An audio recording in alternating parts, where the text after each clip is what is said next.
Omukazi munnabuddu akubyewo ezzadde eri abalongo ku myaka 7 akyagenda mu maaso n'okuwuniikiriza ensi. Toseguka ndikuviire ku ntono.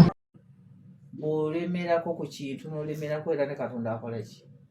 Akuwuliriza ky'oyagala n'akuwa ezzadde n'ozaala nange olaba w'emyaka 7 ate abamu mukyali bato mukyalina emyaka mimpi naye mulemereko muzaale abaana muzaale ku mwana. Buli muntu asaana omwana we ly'essanyu ly'omuzadde ly'omukyala mu nsi. Tuli ku CBS FM UG omukutu guno omutongole ogwa Kyabasa Fama Radio Buganda munaffe nkwanirizaako nnyo era nkwebaza okutugoberera ku mitimbagano gyaffe gyonna emirala.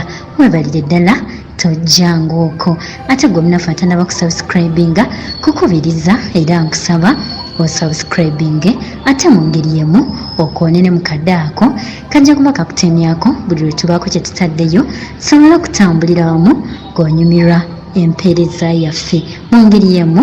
Yagala bye tukola like ate era otuwe n'endowoozayo wammanga awo mu comment section.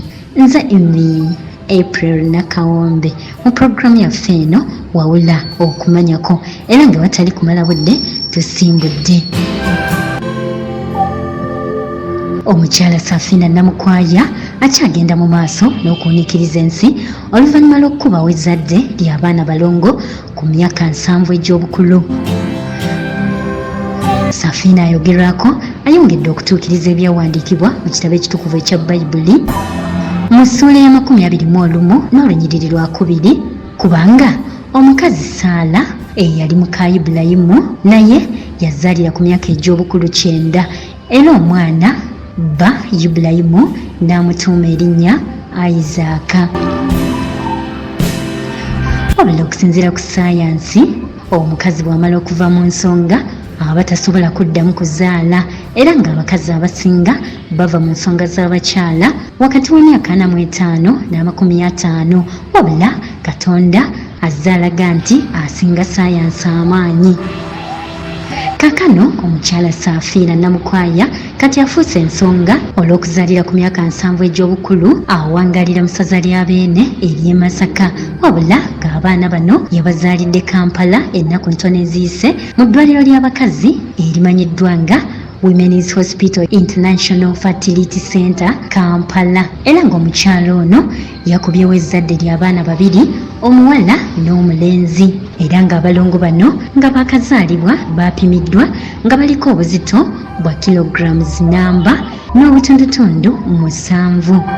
Omukyala Safiina Totola nga bwe yafuuka ekisekererwa ku kyalo gy'awangalira e Masaka ng'abatuuze bamusekerera nga bw'afunye olubuto ku myaka emikulu gityo. Wabula mu kaseera kano musanyufu bya nsusso olw'okubanga Mukama baabuwe yamuwadde ezzadde ery'abaana abalongo kubanga abadde n'omwana omu yekka era nga nnyonnyola ebiseera eby'emabega eyo mu myaka gye9 buli lubuto lwe yafunanga lwabanga luvaamu nga nabwe kityo agamba nti Mukama amulabizza ddungi nnyo mu biseera bye bino eby'obukadde.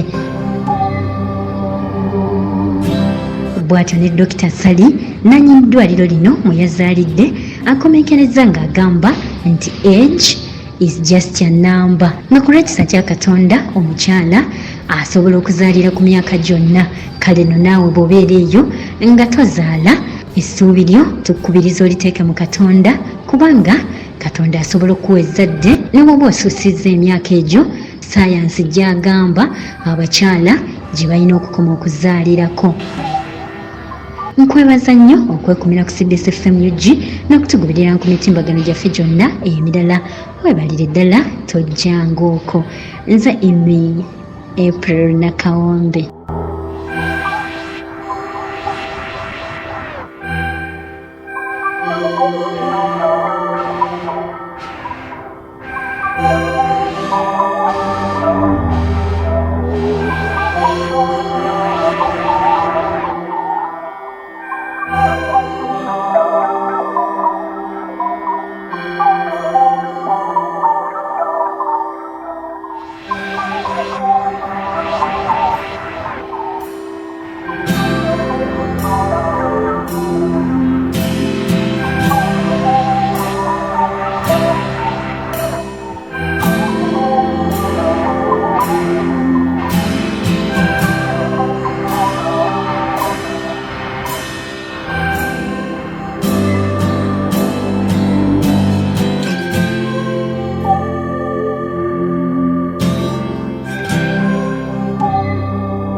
CBS FM.